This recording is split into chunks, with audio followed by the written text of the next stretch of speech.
Buenos días.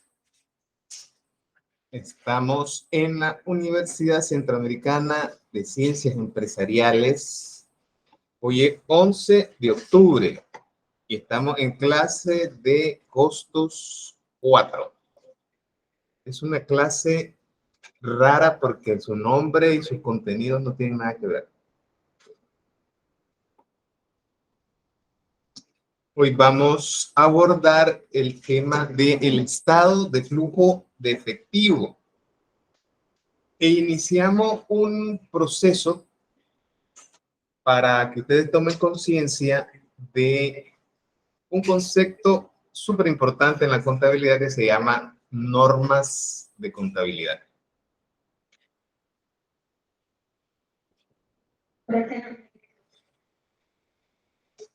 Vamos hoy a desarrollar un trabajo de análisis para profundizar en los conceptos, pero antes vamos a hablar de lo que son las normas.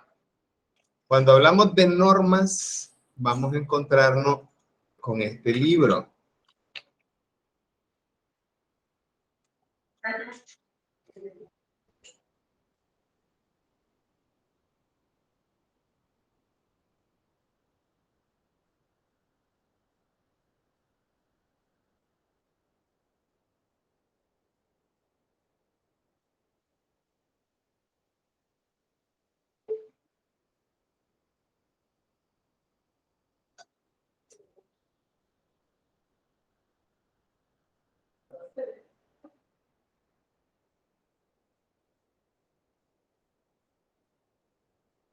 Este es el libro vigente actual que nos dice cómo se debe hacer la contabilidad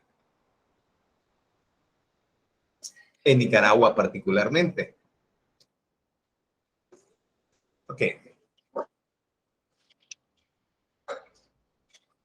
Partimos de que en determinado momento de la historia de la humanidad, cuando empieza a acumular la humanidad recursos, estamos hablando de alimentos principalmente en primera instancia, entonces ya se necesita llevar control. Entonces, mire que estamos hablando de los imperios antiguos.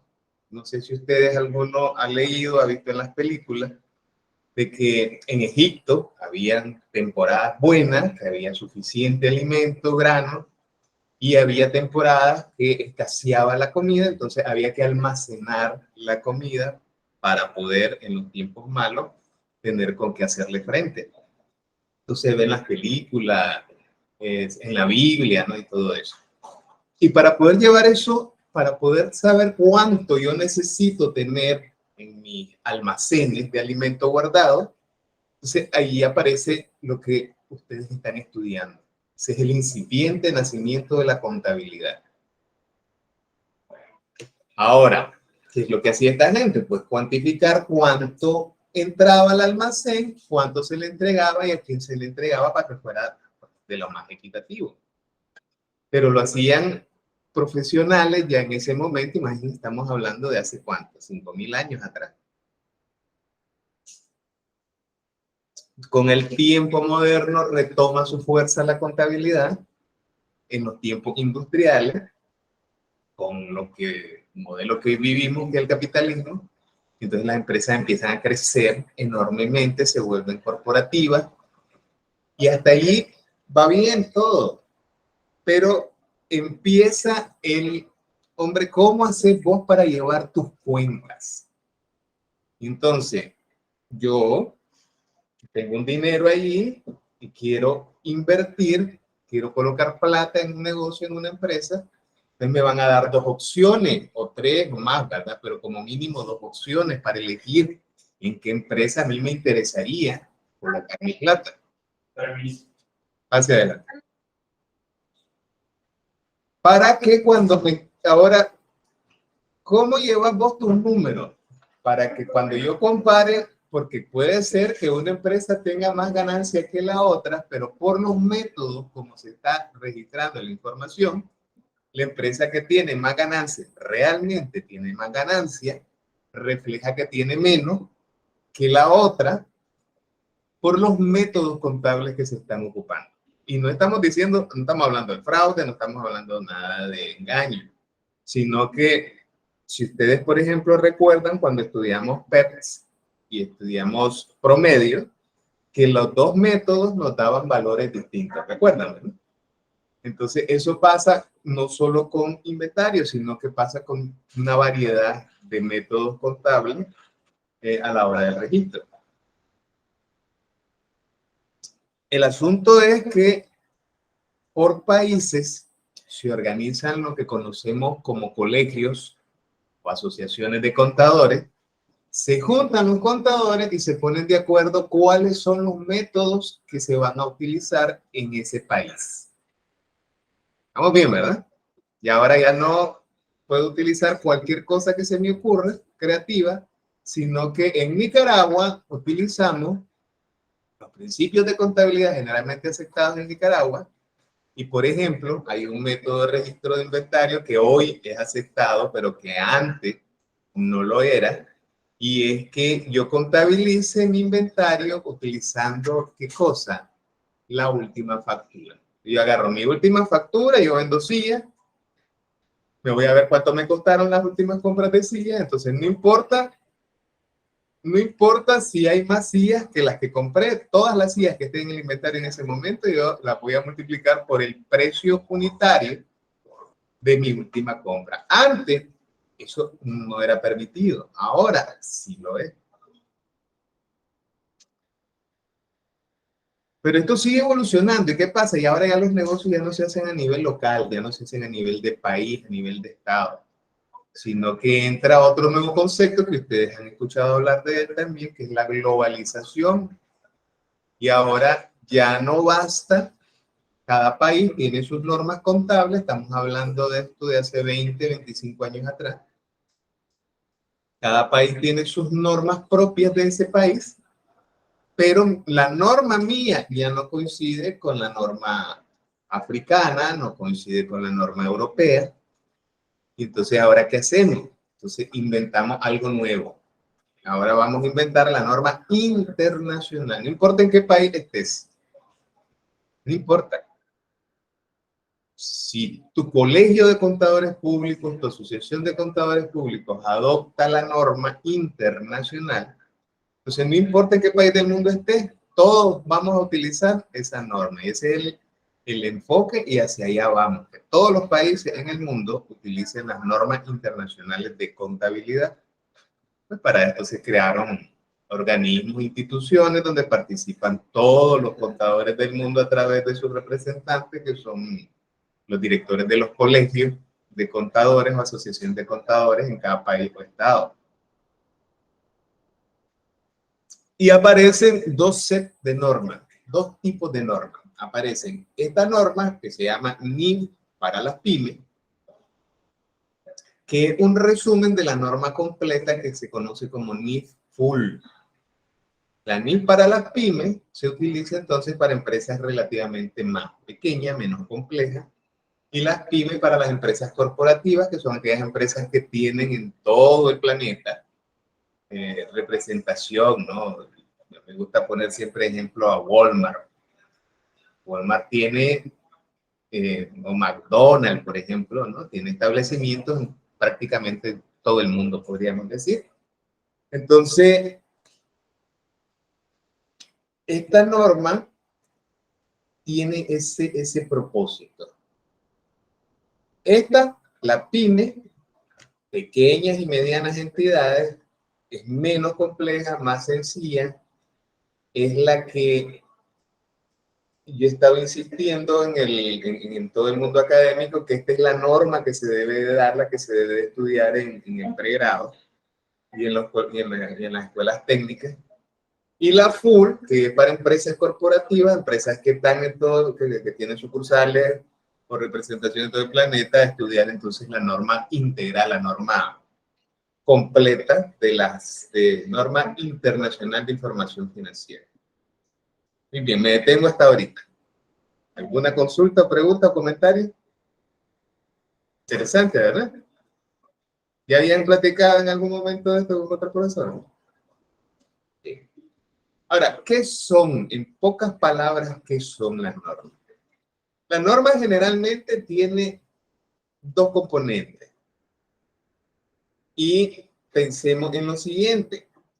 ¿Alguien aquí sabe cocinar un arroz? A ver. No me digan que no, se les quema hasta el agua, no me digan.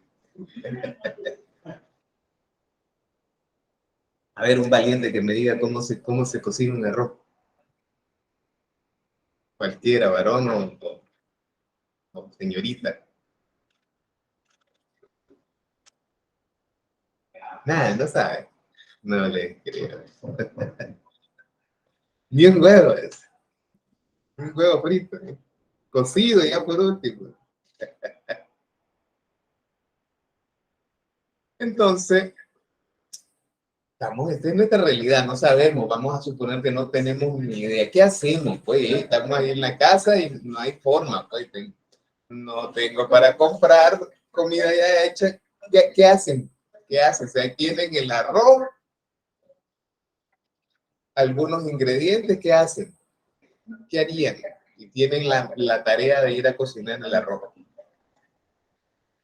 ¿Qué hacen? ¿Cómo? Pero no sé cómo, no sé por dónde comenzar. ¿Qué haría? ¿Qué es lo primero que haría? Por ejemplo, sería en la cocina para respetar las recetas, para seguir y... Exacto. ¿Dónde buscarías esa receta? Sí, pues te vas al internet, a YouTube, ¿no? A Google. Pero partimos de la idea de que ahora ya tenemos en la cabeza de que necesito una receta. Ahora, cuando usted abre una receta, pensemos todo, abre una receta, ¿qué contiene, qué tiene una receta normalmente? ¿Qué han visto los que han visto o qué se imaginan que podría tener una receta? Ingredientes y el procedimiento. Los ingredientes, ¿verdad? Ingredientes, utensilios que necesito, por ejemplo, te dice en algunos casos, para algunas recetas, necesito un horno, necesito una cocina que a tanto grado o una porra arrocera que con tales características. El primero me define los medios, son los ingredientes y los materiales y las cosas donde voy a cocinar. Y después viene el paso a paso. Hay que hacer, hay que lavar el arroz, después hay ¿qué sigue? Después que lavamos el arroz. Había unos que me explican la cocina, el cocinado del arroz y nunca encendieron el fuego, por ejemplo. Entonces, queda más o menos la idea de lo que es una receta. Entonces, la norma básicamente es una receta. Esa receta nos dice como mínimo dos cosas. ¿Cómo deben de ser los seres humanos? ¿O qué características y comportamientos deben tener los seres humanos que se van a dedicar a la contabilidad? Entre otras cosas, ¿cómo debería ser el contador? Tiene que ser honrado, honesto, transparente, disciplinado. Imagínense un contador desordenado, quiera Dios, ¿verdad? Va a perder todos los papeles y después va a ser un problema más grande. Está preso, va a terminar, porque creer que anda ahí ocultando cosas, pero no es que está ocultando nada, es desordenado.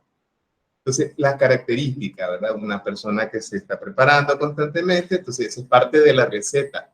¿Dónde está esa receta? En la norma. ¿Me siguen, verdad? Y después ya viene aspectos puntuales de cómo se debe desarrollar la contabilidad. Entonces me dice cómo se prepara el balance, cómo se prepara. O sea, todo lo que nosotros le decimos no sale de la nada ni de nuestra pura experiencia.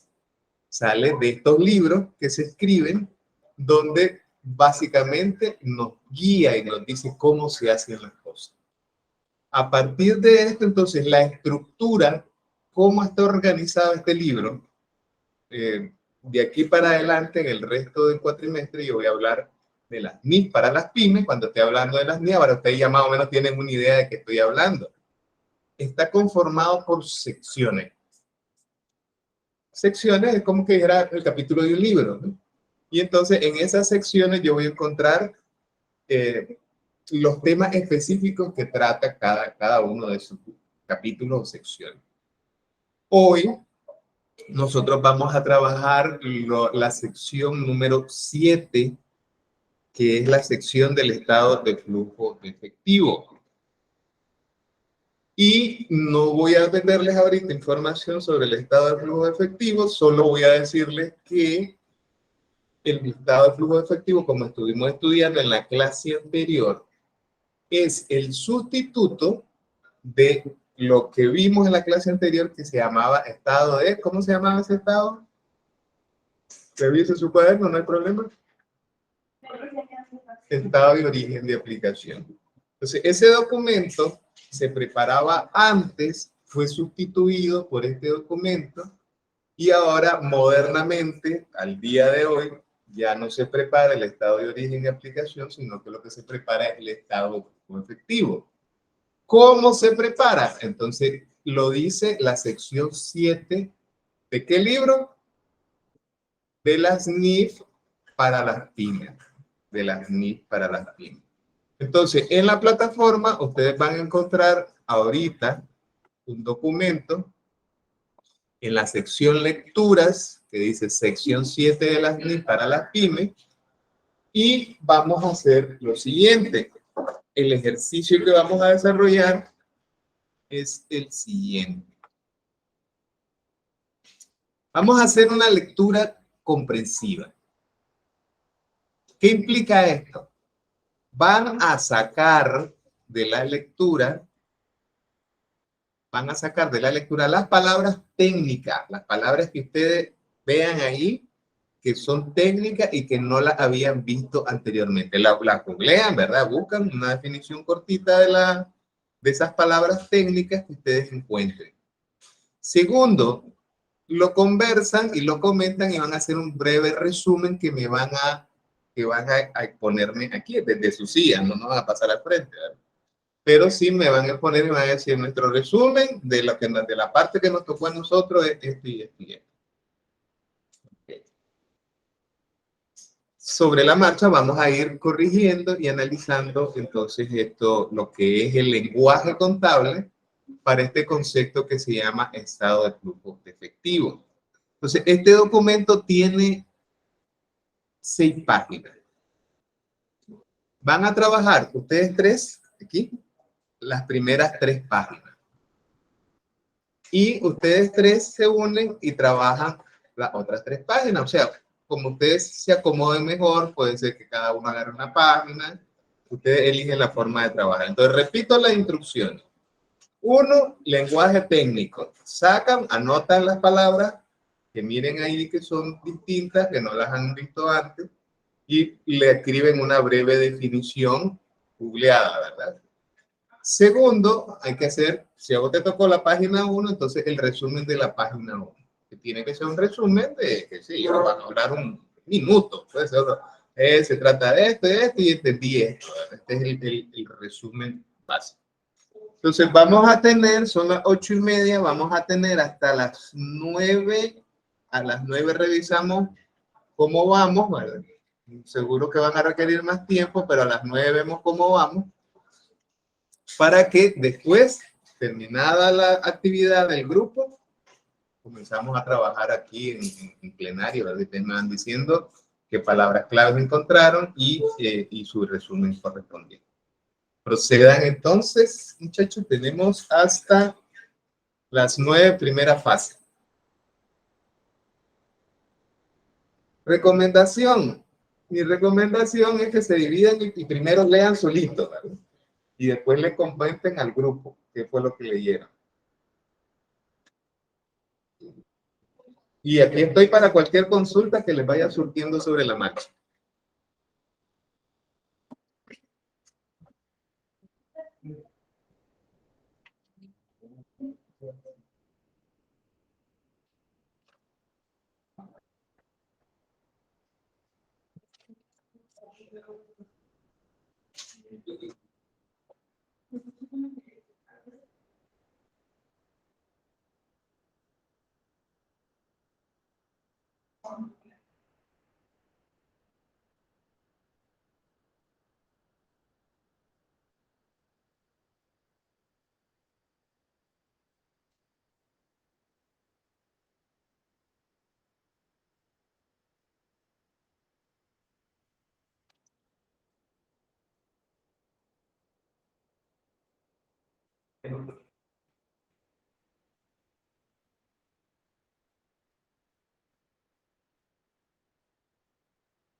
Buenas. No tengo a nadie en línea.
Hagamos el primer stop. ¿Cómo vamos? ¿Terminaron su página que les toca? ¿Ya sacaron las palabras clave? Están con el resumen, supongo, ¿no? ¿Cuánto necesitamos? ¿10, 15 para tercer? 15. 10. Probemos con 10, pues, a ver cómo salimos. Y después es necesario 15, porque ya ya leyeron, ¿no? Solo van a organizar las ideas para que hagan su...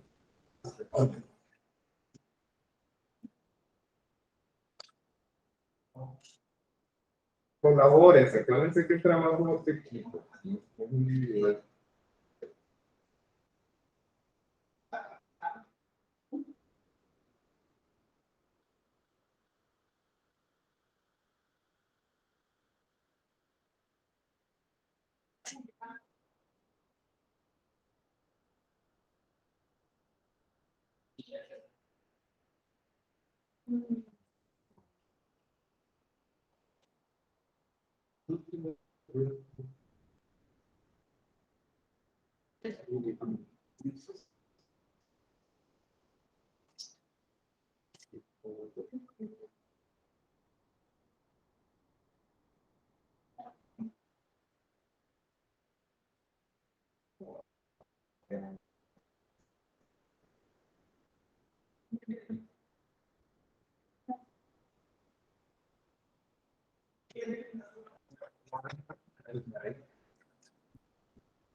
Ra. Ra.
Developing.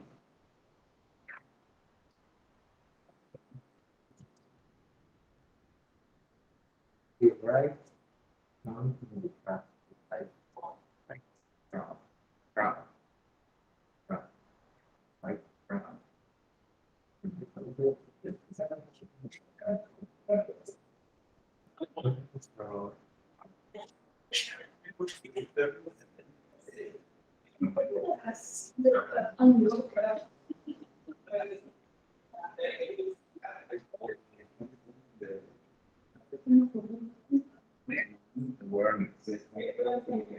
Awareness. Awareness. Awareness. Awareness. Awareness. Awareness. Awareness.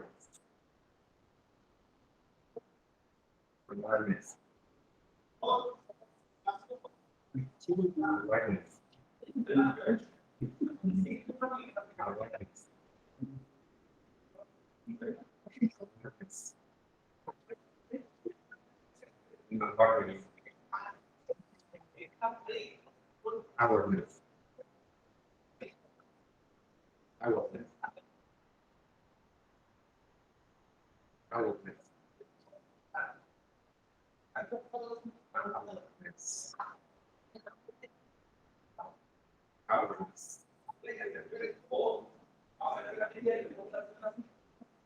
Ok, jóvenes, vayamos terminando acá para que comencemos a comentarlo.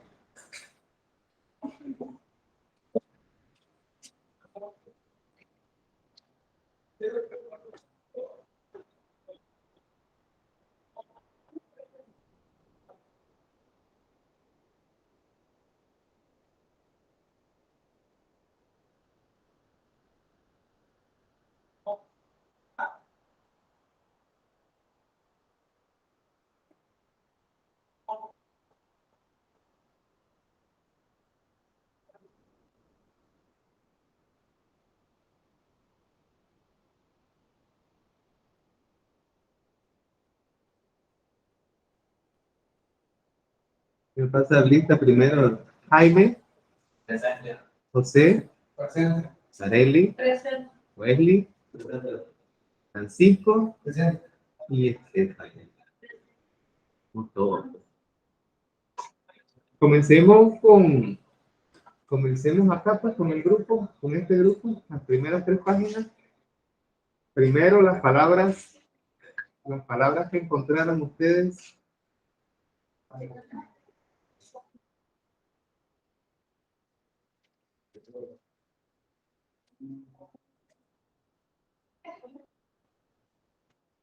La primera que encontramos es sobre el bancario.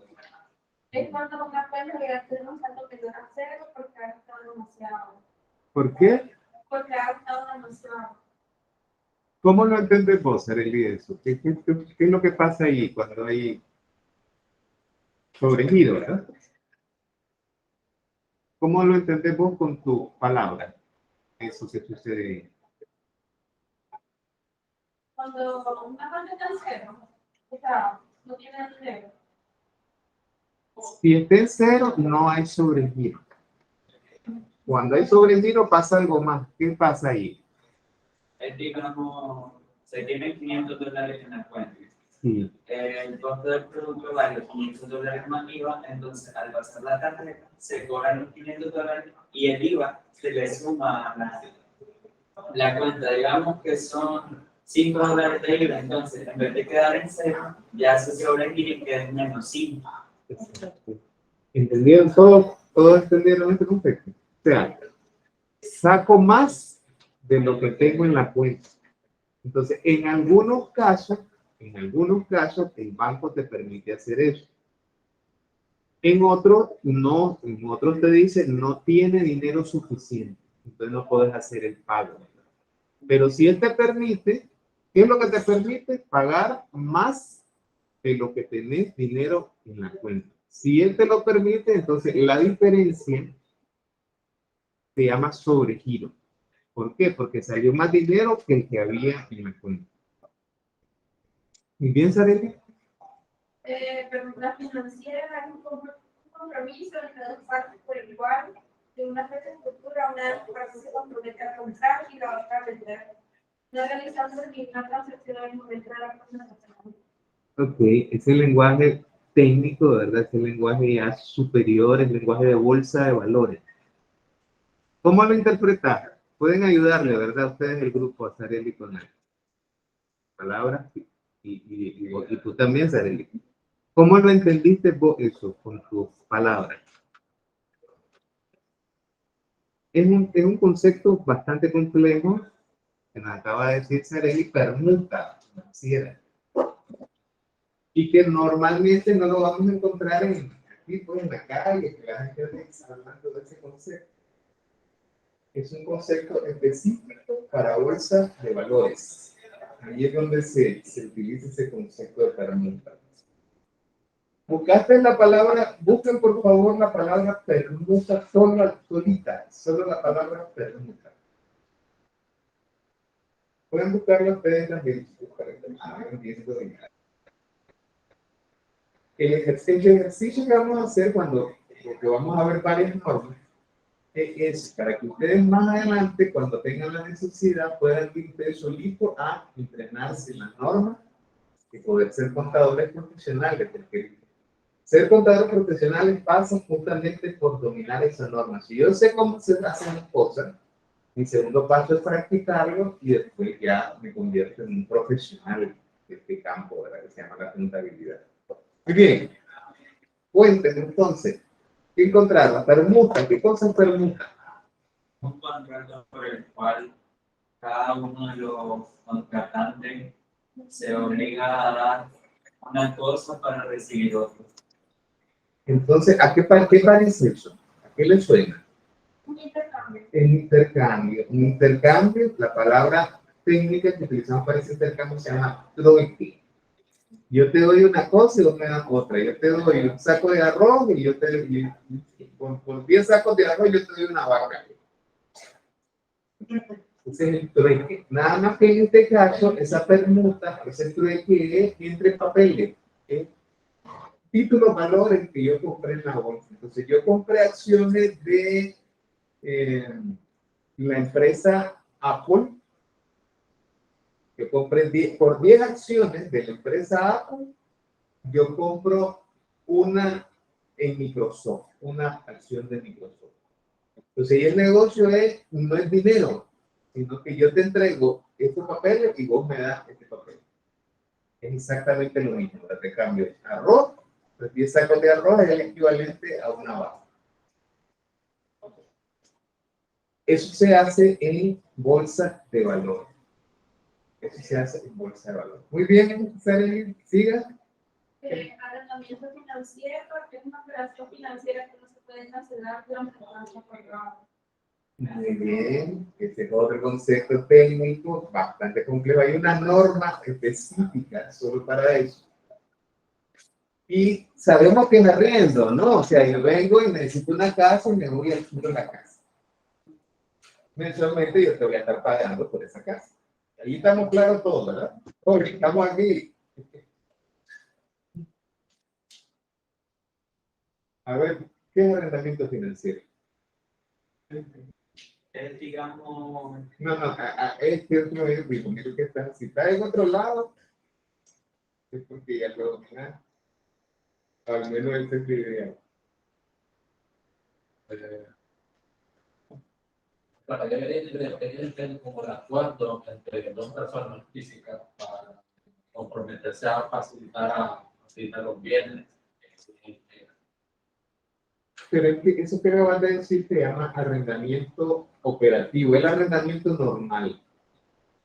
Yo arrendo una casa, te arrendo un terreno, te arrendo un tractor. Entonces vos llegas a una rentadora de autos y vos te llevas el carro y después pagas por haber usado el carro. Ese se llama arrendamiento operativo, ese es arrendamiento lo normal como lo hemos conocido. En el financiero, yo lo que te doy es un financiamiento. Entonces, por ejemplo, yo necesito un carro. Entonces, el arrendamiento financiero o leasing, en inglés leasing, tiene esta palabra que así me vaya quedando por parte de nuestro lenguaje de alguna manera. El leasing viene un banco y me compra el carro. O sea, él va, mira cuánto, yo le digo, este es el carro que yo quiero. Entonces viene el banco y hace la compra del carro. ¿Quién es el dueño del carro? El banco es el dueño del carro. Y yo le estoy pagando al banco como si me hubiera hecho un préstamo. No le estoy pagando por el uso del vehículo, lo que le estoy pagando es por un préstamo. Entonces a eso se le llama arrendamiento financiero. En los arrendamientos financieros yo le digo al banco, yo quiero esto, yo quiero una casa, yo quiero un tractor, yo quiero una computadora, yo quiero un servidor, lo que sea. Y el banco me dice, sí, yo te lo consigo. Entonces, por eso yo te voy a dar dinero, perdón, no te da dinero a vos directamente, sino que se va a donde el que vende esos artículos, lo compra, pero vos te quedas pagándole a él lo que costó la compra. O sea, al final el artículo va a ser tuyo y lo más seguro es que nunca va a ser tuyo. Tiene la ventaja esto. O sea, ¿por qué la gente está haciendo? ¿Por qué la gente haría eso? Por ejemplo, mucha gente dice, ¿para qué quiero yo comprar un carro que ahora es un carro viejo de 10 años? ¿No? Entonces yo lo que hago es que le digo al banco, mira, quiero un carro con estas características. Y entonces el banco sabe que tiene que estar renovándome el carro cada 3, 4 años y yo siempre voy a andar en un carro nuevo. Nunca voy a tener el carro, nunca va a ser mío, pero yo siempre voy a andar en un carro nuevo. Entonces yo lo que estoy pagando es una cuota mensual por ese vehículo. Y así funcionan muchas empresas. Entonces su flota vehicular, por ejemplo, imagínense ustedes aquí La cervecería. ¿Cuántos camiones tiene la cervecería? La cervecería tiene como 100 camiones, más o menos, que van para todo el país. Entonces, la cervecería, si compra los camiones, entonces tendría que gastar, qué sé yo, $2 millones para poder tener esos 100 camiones. Entonces, en vez de eso, hace arrendamiento financiero con un banco, vamos a suponer que es Bancentro. Entonces, Bancentro le dice que están tus 200 camiones. Vos lo que vas a pagar es la mensualidad, nada más. Entonces, de esa forma, no se saca reales de recursos, no se saca esos 2 millones, sino que lo que se saca son, ponerle, qué sé yo, $30,000 por mensuales o anuales por tener toda la flota completa. Esas son las ventajas. Yo me estoy financiando con la institución, pero el rollo es que el bien nunca va a ser mío. Entonces, financieramente nosotros evaluamos si eso es conveniente o no es conveniente para la empresa. Sigamos a ver qué más tenemos ahí. Esas son, ok. Dele, pues. Dele, pues, trémosle el resumen, entonces, cuéntenme. ¿Qué le entendieron a la lectura? El estado de efectivo, el alcance de esta sección establece información a incluir el mercado del grupo, activo y cómo presentarlo. Equivalente al efectivo, el equivalente al efectivo son inversiones a corto plazo de gran liquidez que se mantiene para cumplir como compromisos de pago a corto plazo, más que para propósitos de inversión u otro. Por tanto, no se pueden cumplir las condiciones de equivalente al efectivo, solo cuando tenga vencimiento próximo, por ejemplo, 3 meses o menos desde la fecha de adquisición. Ok, paremos un momento ahí. Equivalente de efectivo es un término técnico también, agréguenlo, ¿verdad? Equivalentes de efectivo. Equivalentes de efectivo. Muy bien. Sobre la marcha vamos a analizar después, vamos a profundizar más cuando estemos haciendo el ejercicio. Siga, continúe.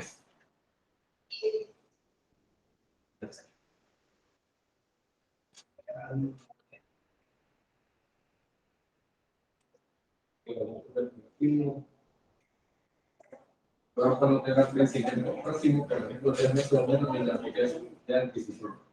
Los sobrevivientes bancarios que se consideran normalmente actividades de financiación similar a hipoteca. Actividad de operación, cobros procedentes de regalías, cuotas, comisiones y otros ingresos de actividades ordinarias. Pago a proveedores de bienes y servicios, pago de los empleados y por cuenta de ellos, pago por devoluciones de impuestos a la ganancia. A menos que puedan clasificarse específicamente dentro de las actividades de inversión y financiación, cobro y pago procedentes de inversión, préstamos y otros contratos mantenidos con propósitos de intervención para que sean similares a los inventarios adquiridos específicamente para vender. Algunas transacciones, tales como la venta de una propiedad, planta y equipo de una entidad manufacturera, pueden dar lugar a una ganancia o pérdida que se incluye en el resultado. Ok, una pregunta. ¿Cómo se hace un resumen? El primer técnico del texto. Ajá. No, vos decime cómo se hace. Ya leo el texto, yo he sacado la idea principal del mismo. Te pregunto, ¿eso fue lo que hiciste? Pero vos me leíste, o sea, vos me leíste todo, porque por eso tengo la pregunta, ¿cómo se hace un resumen? Decime cuáles son tus ideas principales ahí. Primera idea principal que sacaste, ¿cuál es? El alcance de la sección, el alcance de la sección que dice que esa sección es la información que está de flujo, de efectivo y cómo presentarlo. Luego el equivalente del efectivo, que es como mencionado a corto plazo, es un liquidez que se mantiene para cumplir a concurso de pago a corto plazo, más que para representar de inversión y bonos. Y las actividades de operación que hay mencionado varias, entre cobros procedentes de regalías, cuotas, comisiones y otros ingresos de actividades ordinarias, pago a proveedores de bienes y servicios y pago por beneficios. Está bien. Recuerden que al final este ejercicio es para su autoaprendizaje. Yo percibo siento como que me leíste todo, porque yo conozco la norma, me la sé casi, pero la idea es que yo pueda construir la idea principal. Ahora, si vos hiciste un resumen, tenés la idea principal, no tiene sentido que me la leas. Pone que si sacaste la idea principal es porque la estás comprendiendo. Entonces, esas son técnicas y habilidades que ustedes han desarrollado desde el español, ¿no? 11 años en la escuela básica, por acá. Entonces, hay que trabajar eso porque, claro, ¿verdad? Para poder hacer nuestro trabajo profesional de cualquier carrera. Ok, sigamos. Siguiente resumen. En la segunda clasificación tenemos la actividad de inversión, que son la adquisición y ejecución de activos para calcular, y otras inversiones principales equivalentes al efectivo, por ejemplo, los requisitos efectivos, o también los prestamos a terceros. En las actividades de financiación, que sería la tercera y última clasificación, se dice que son las actividades que dan lugar a los cambios en el tamaño y la composición de los capitales aportados y de los préstamos tomados. Un ejemplo de esto es el pago a los propietarios por adquirir o las acciones de la entidad. La información de los flujos de efectivo procedentes de la actividad de operación se divide en dos métodos: método directo y método indirecto. En el método indirecto es el flujo de efectivo neto por la actividad de operación y se determina ajustando el resultado en términos netos por efectivos de los cambios en el periodo de inventario y los derechos por cobrar y las obligaciones. También las partidas que no reflejan el efectivo y cualquier otra partida cuyo efecto no se relacione en inversión o financiación. ¿Listo? Sí. Muy bien. Preguntas puntuales para esta primera mitad. Uno, ¿qué es efectivo? ¿Es? Efectivo.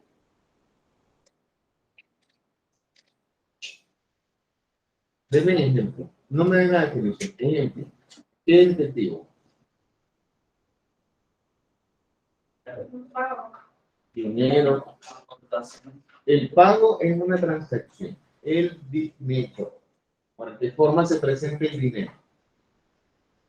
En moneda. En billete. ¿De qué otra forma? Cheques, ¿correcto? ¿Qué más? Entra en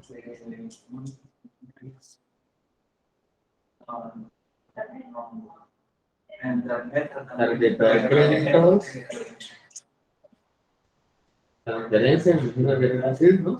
No se puede, cuando uno da, no me acuerdo el nombre del documento, uno da el valor a X, el tipo lo vale, pero no le recuerdo exactamente. Cuando te acuerdas de decir, no pasa nada. Tenemos transferencias. ¿Qué es una transferencia? Cuando de mi cuenta bancaria yo mando, escribo, ¿verdad? Mi cuenta bancaria y le mando a otra cuenta bancaria de dinero. Ahora tenemos Bitcoin, tenemos PayPal, que es pagar con el teléfono celular. Todo eso lo vamos a considerar dinero. ¿El dinero por qué? Efectivo, ¿verdad? Nuestro concepto es efectivo, no dinero. ¿Es efectivo por qué? Porque yo inmediatamente que lo recibo puedo realizar pagos con eso. Esa es la parte relevante. Yo recibo ese medio de pago a través de ese medio recibo dinero y yo con eso ya puedo pagar de inmediato. Puedo utilizarlo para pagar. Si tenemos dinero en efectivo, ahora ustedes me dicen que esto de el equivalente, así dice, ¿verdad? Equivalente de efectivo. El sentido común me lleva a pensar Si es equivalente, es que se parece, ¿sí o no? Pero no es dinero en efectivo. Entonces, ¿qué es esto equivalente de efectivo? A ver, por sus palabras, acaban de resumir. ¿Qué es equivalente de efectivo? El equivalente a efectivo se podría decir que es cuando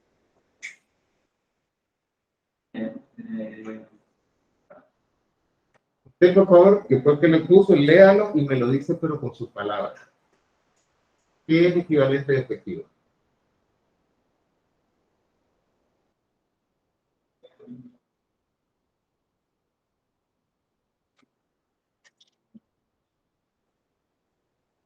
¿Cómo lo entiende usted? Ahí dice una cosa, pero lo que me interesa es lo que ustedes entienden de ese concepto. ¿Qué es equivalente? Ya saben, quedamos claros todo con el efectivo, ¿verdad? Moneda, billete, transferencia, cheque. También hay algunos minerales como el oro y la plata que se consideran dinero en efectivo. Que yo voy con una barra de oro y con eso puedo pagar una casa. Que lo aceptan como un medio de pago. Ajá. Que son inversiones de corto plazo, pero lo que alcanza por mentira a comprar en este mismo corto plazo. Ok. Es correcto lo que acabas de decir. Así es. Después vamos a profundizar más en ese concepto. Listo. Entendiendo qué es el efectivo, ahora, ¿qué es un estado de flujo efectivo? ¿Cómo que lo dice por acá? ¿Qué es un estado de flujo efectivo? ¿Cómo lo entendieron hasta ahí, hasta donde lo leyeron ustedes? ¿Qué es un estado de flujo efectivo? Sabemos que hay un balance general, un estado de situación, un estado de resultados, y ahora estamos estudiando algo que se llama estado de flujo efectivo. ¿Qué es eso? Número uno es un estado, ¿qué cosa? Financiero. Primero que nada, un estado financiero básico. Uno. Dos.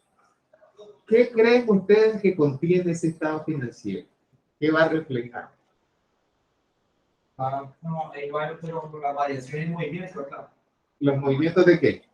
Eh, ¿Cómo se llama el documento? Estado efectivo. Entonces va a reflejar los movimientos de no solo el que tiene, sino lo que entró y lo que salió. Y finalmente lo que está diciendo, lo que quedó. ¿Cuánta plata había al inicio? ¿Qué entró? ¿Qué salió? ¿Y cuánto no quedó? Ese es el estado de flujo efectivo. Es un documento donde los dueños, los administradores, ven cómo se está moviendo la plata.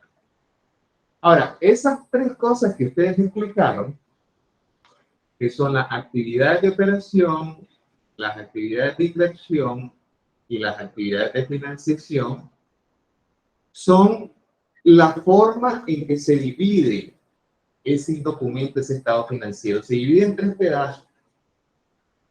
Él comienza diciendo cuánto dinero había al principio.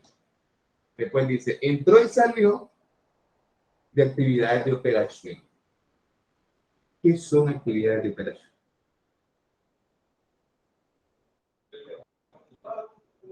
Esas son las definiciones que ustedes leyeron ahí. ¿Qué son actividades de operación? Vamos a leerlo literalmente, por favor. ¿Quién lo lee? Las actividades de operación son las actividades que constituyen la principal fuente de ingresos de la actividad ordinaria de la entidad. Hasta ahí, hasta ahí. Esa es la idea principal. ¿Cuáles son esas actividades ordinarias de la entidad? ¿Qué es lo que hacen las organizaciones, las empresas? Una empresa comercial, como por ejemplo una venta donde venden, vamos a suponer que venden una librería. ¿Cuál es la actividad principal de la librería? ¿Qué hace la librería para hacer negocio? Vende Y con y compra, correcto. Esas son sus actividades ordinarias. ¿Vamos bien todos? ¿Sí? Actividad ordinaria, ¿qué es? Compro libros, compro cuadernos, compro todos los artículos de la librería y los vendo. Alrededor de todo eso hay otro montón de gastos que hago para poder hacer esa venta. ¿Y cuáles serían esos, por ejemplo? ¿Qué te les ocurre? El transporte.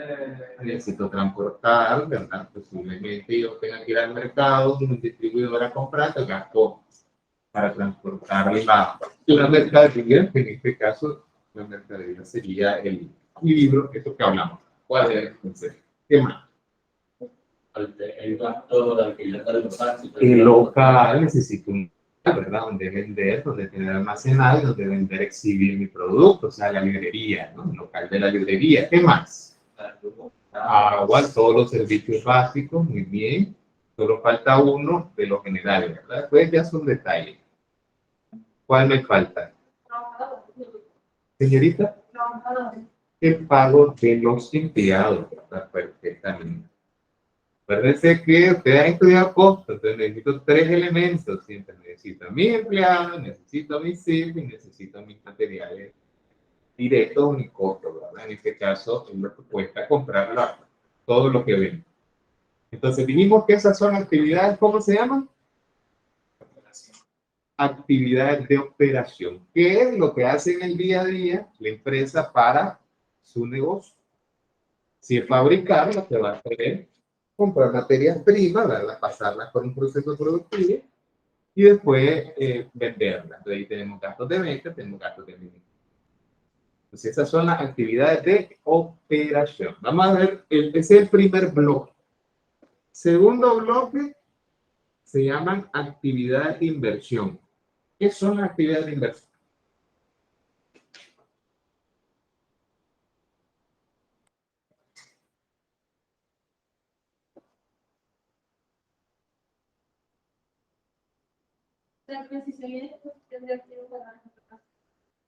Bien, entonces estamos hablando ahí de inversión, edificio, vehículo, máquina.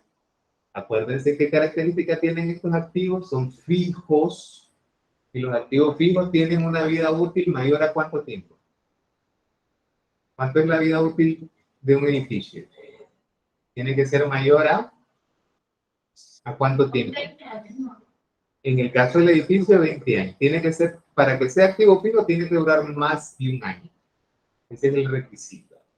Tiene que durar más de un año. Entonces, por eso se le llama inversión, porque son duraderas, duran tiempo. Aquí también meto las inversiones en bolsa de valores, básicamente, y algunos préstamos. A ver, inversión, no, aquí no van a préstamos. Entonces, básicamente es compro otra empresa, esa es una inversión. Compro las acciones de otra empresa, esa es una inversión. Compro un edificio, esa es una inversión. Las inversiones se caracterizan porque van a durar más de un año. Son transacciones que duran más de un año. Muy bien, y el tercer bloque se llama actividades de, ¿cómo se llama? De financiamiento. ¿Qué son actividades de financiamiento?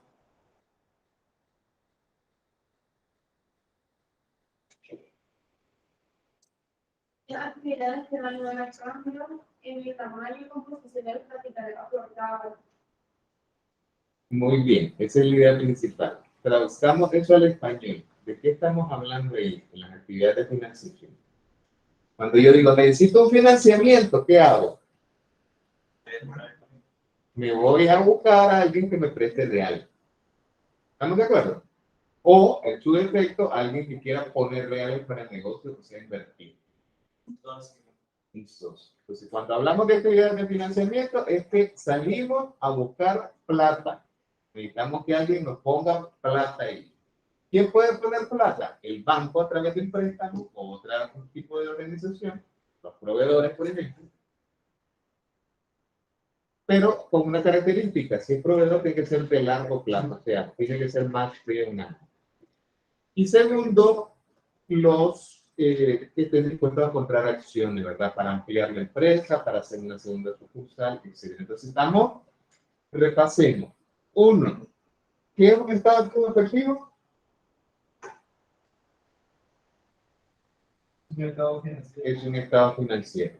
Perfecto. ¿Qué contiene ese estado financiero? Los movimientos ¿de qué? De entradas, ¿verdad? Y salidas del efectivo. Muy bien. Y está organizado o dividido en 3 tipos de actividades. Actividad 1, operación. Tipo de actividad 2, inversión. Y tipo de actividad 3, financiación o financiamiento, ¿verdad? Entonces tenemos, esa es la estructura del documento que se llama estado de flujo. Después dice aquí información sobre los flujos procedentes. Aquí son, y comenzamos, y ustedes explicaron que hay dos métodos y ustedes comentaron solo uno. El método directo. Esto lo vamos a ver en la práctica, porque vamos a hacer los cálculos y vamos a revisar cómo es eso de un método. ¿Qué le entendieron? A ver, explíquenme el método. ¿Qué entendieron de ese método directo?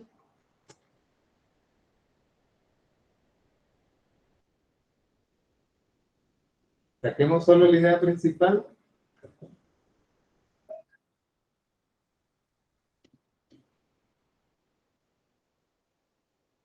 Bien, ¿qué le pasó? Lo estoy esperando. Método indirecto. A ver, ¿qué entendieron que era eso?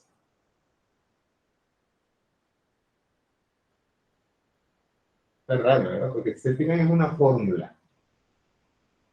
Entonces, en el método indirecto, no me voy a meter a explicarlo mucho, igual que con el indirecto y el directo, porque básicamente es una fórmula de calcular, ¿no? Cuánto dinero entró y cuánto dinero salió. En este es un cálculo, se aplican algunas fórmulas, y en el segundo ya nos van a explicar al siguiente grupo. Vamos con el siguiente grupo. Comencemos con las palabras técnicas que identificamos. En la primera página, dice que es una entidad de negocio o corporación que pertenece básicamente controlada por datos países. Muy bien. Vamos a quedarnos ahí un poquito. Hay sucursales, ¿no? Y matrices. ¿Han escuchado esa frase?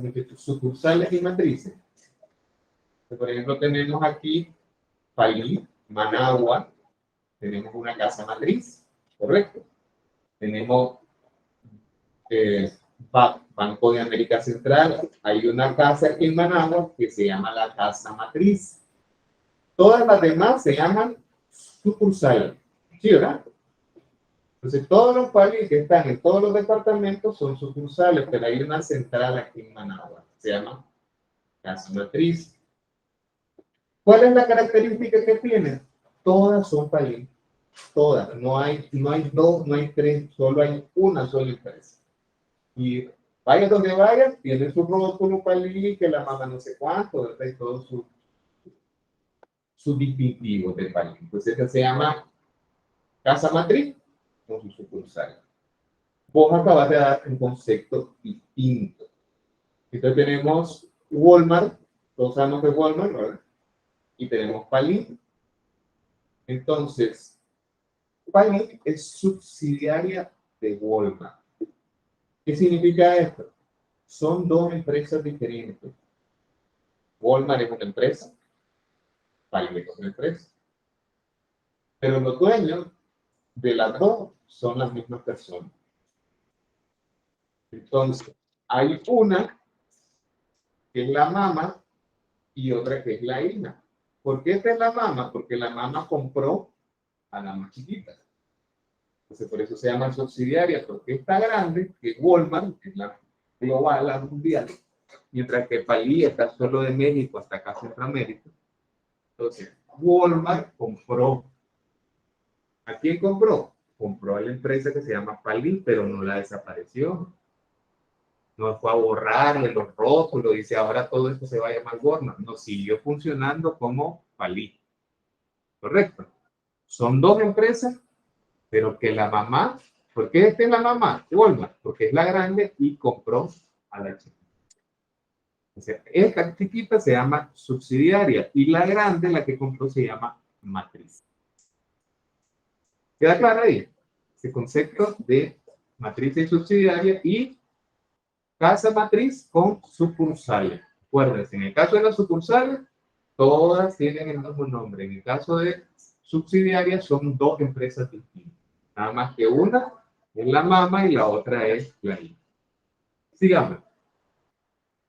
Y esa es la única una. Solo esa. No voy a hacer lo que tampoco voy a decir, solo voy a decir todo eso que de un efectivo. Ok.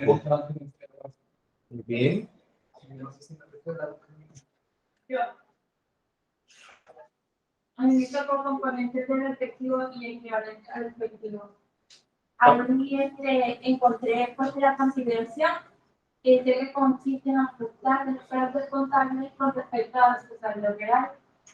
Y luego dice estado de flujo de efectivo, que pues ya lo mencionaban, dice es un estado financiero básico en el que se informan sobre la variación y movimiento del efectivo. Y también está el estado de situación financiera, que son importes que reflejan el estado de una empresa en su momento determinado, normalmente pues se hace en un año. Muy bien. Muy bien. Ojo, porque estos ejercicios este es el primero que hacemos, pero vamos a estarlo haciendo con varias normas. Cuando busquen las palabras técnicas, fíjense en las lecturas siempre que están en ingeniería los términos que son nuevos y son especiales. Por ejemplo, si ustedes me dicen que no sacaron este concepto, es porque ustedes ya lo dominan. Yo preguntaría, ¿qué es moneda funcional?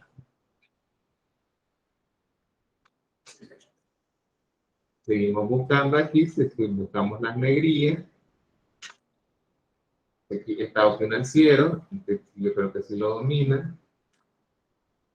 Y ahí tenemos una cosa. Muy bien, vamos al resumen entonces. Comencemos.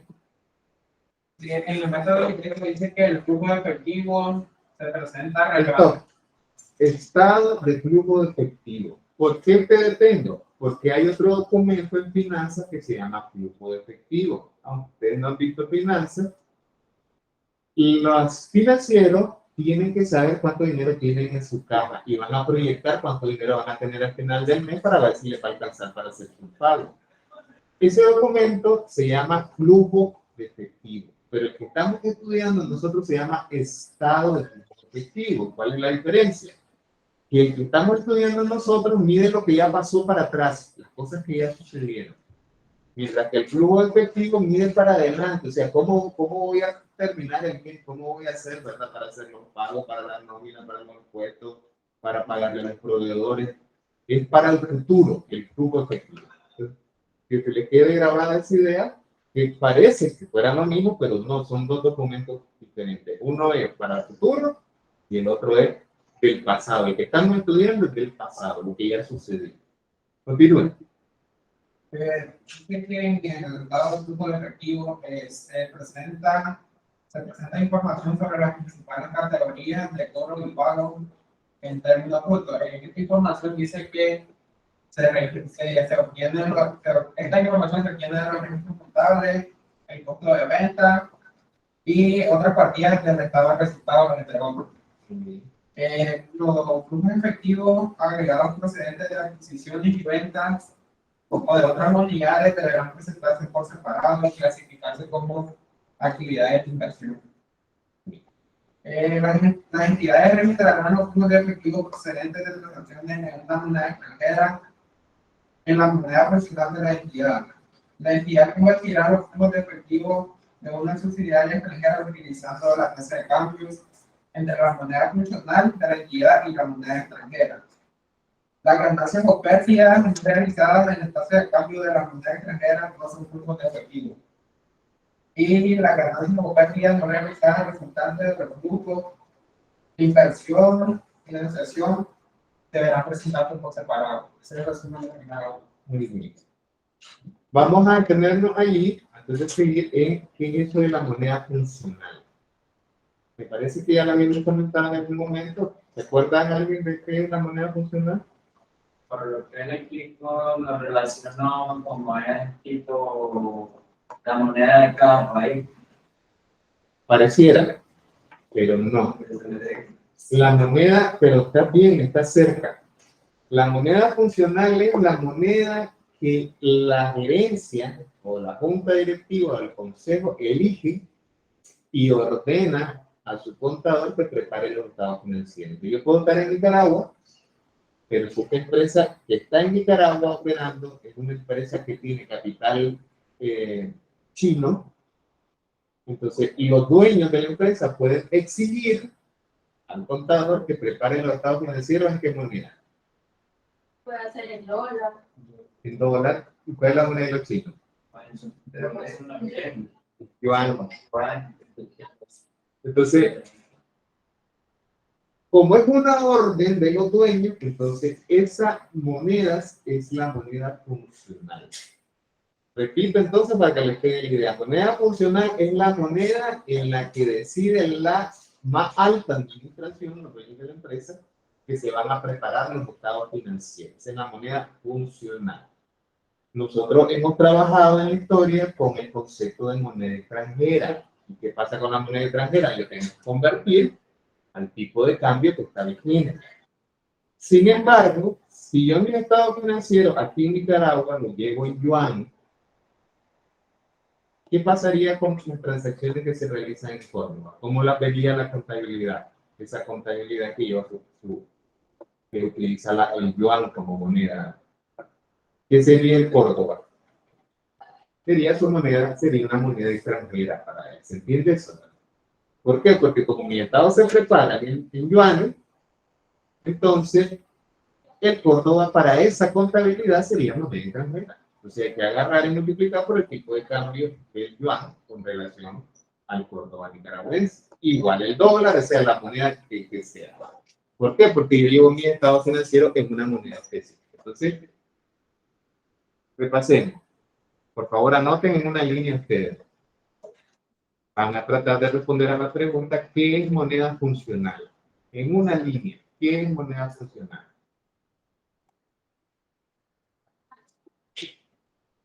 Estos conceptos son importantes porque después los vamos, acuérdense lo que les prometí, ¿verdad? Primero vamos a ver la parte teórica y después todo esto vamos a hacer los cálculos para la preparación del estado financiero. Muy bien. Siguiente resumen.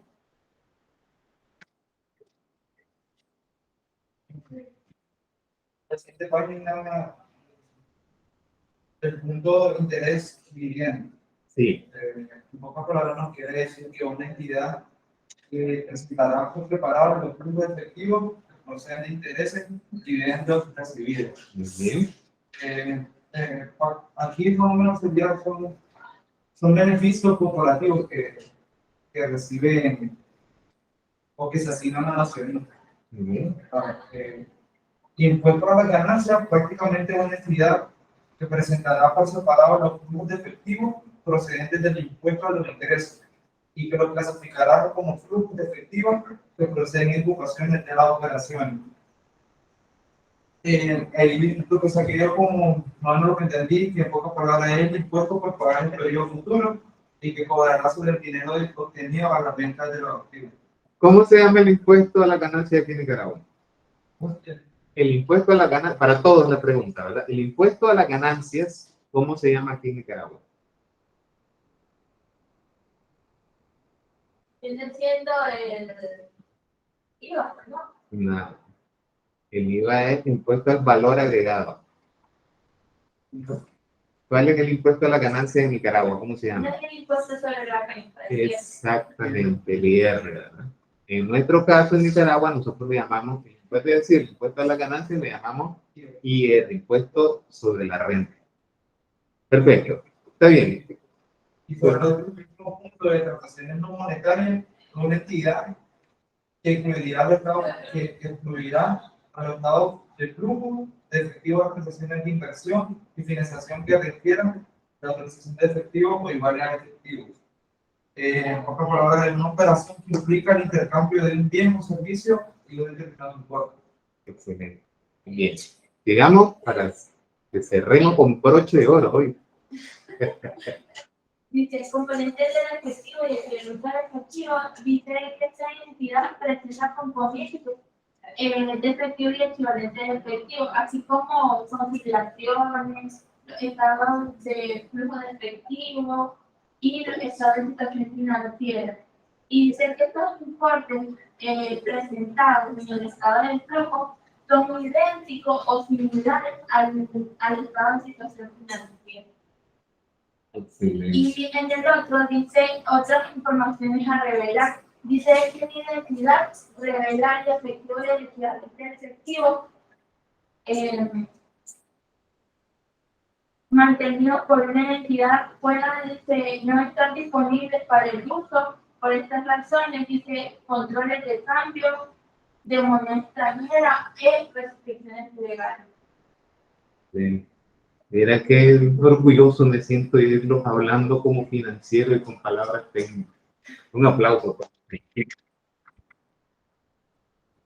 Muy bien, hay un cuestionario, que es la tarea de la semana, donde hay una selección múltiple que ustedes van a elegir. Pueden trabajarlo en grupo, pueden trabajarlo individual, como se les haga más cómodo. Sin embargo, observen que cada una de las preguntas la van a comparar con la norma para elegir la respuesta correcta. Pues muchas gracias, como siempre, por su asistencia y participación, y nos vemos, si Dios nos lo permite, el próximo martes.